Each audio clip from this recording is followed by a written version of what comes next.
It's a pleasure to be here. I am Letícia Rosito. I am from Federal University of Rio Grande do Sul, southern Brazil. It's such a pleasure to be in Egypt. It's a dream.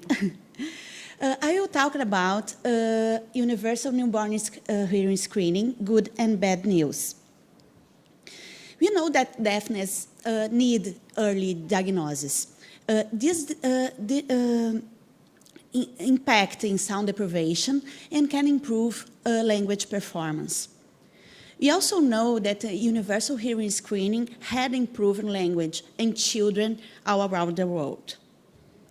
It's not new in Europe, it's not new in the United States, but in Brazil, I don't know about Egypt, but in Brazil, just in 2010, we got a law that, and since that, all our hospitals must to perform newborn hearing screening. So for us, is very new. And we know that the screening, the guidelines are not so easy to be followed. And we know that we have to do the test, the retest, the fails, and the diagnosis until 3 months. So it's a not so easy task in our country. Our objective in this study was to evaluate the whole of newborn hearing screening in the age of diagnosis and the beginning of the treatment.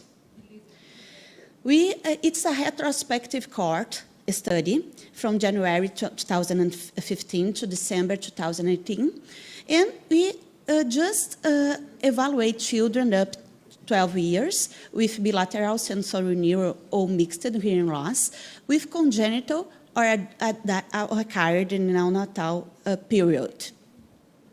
So we separate these groups, these patients into 2 groups, patients that has submitted to newborn hearing screening and patients that was not submitted. And we compare these 2 groups in relation to age at the beginning of evaluation in a specialized center, age at the beginning of the treatment, and age at the cochlear implant surgery.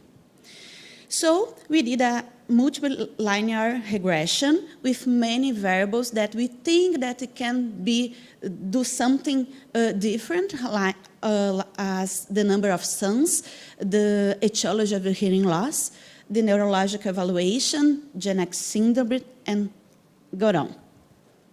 And we could find some of this that could make some difference in our evaluation. Our results are with 125 patients, and 75 were submitted to newborn hearing screening. It's a pretty low. Age at the first visit in a specialized center was 1.4 years. Age at the beginning of treatment, 2 years. And age in the cochlear implant surgery, unfortunately, 2.8 years old. But when we compare children that had been submitted to newborn hearing screening and children that had not, we can also see a big difference between these ages. At the age of the first visit in months, age at the beginning of treatment, and even in the age of cochlear implant surgery. So we can see that it's really important. We need to spend some time making these things work in our countries.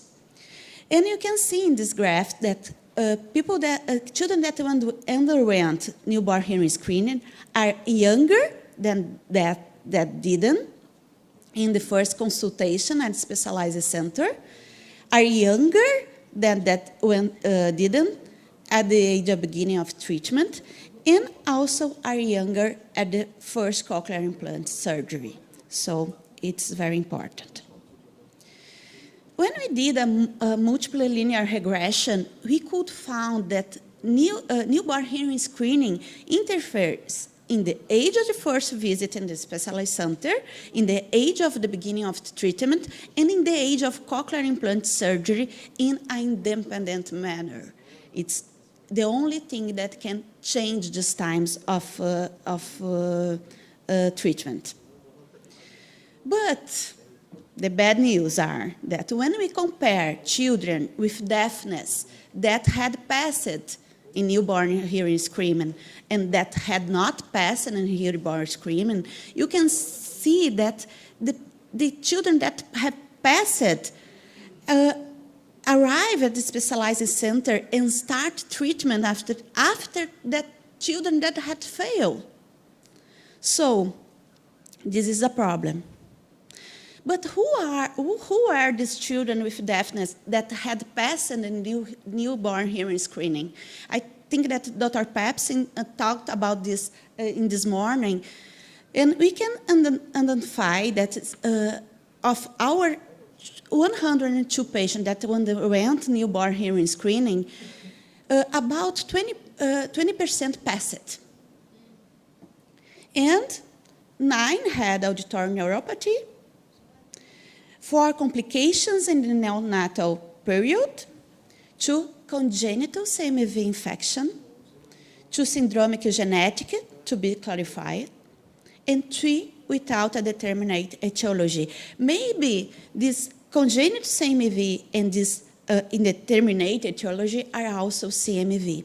So we are missing patients mainly because CMV. And maybe only the hearing screening is not enough. So in conclusion, the good news are children that did newborn hearing screening really started treatment and were submitted to cochlear implant surgery earlier than others, although in our country it's still very, very late. Newborn hearing screening interfere independently in the age evaluated. So it's very important, no matter what families, no matter what child is. But the bad news are that children with hearing loss that have passed in newborn hearing screening arrive in a specialized center and start treatment after that children that have failed. So we need to pay attention to this, or maybe propose other types of screening. And mainly, we must advise family and pediatrician to follow up every single children, even if they have passed in the newborn hearing screening. Thanks so much.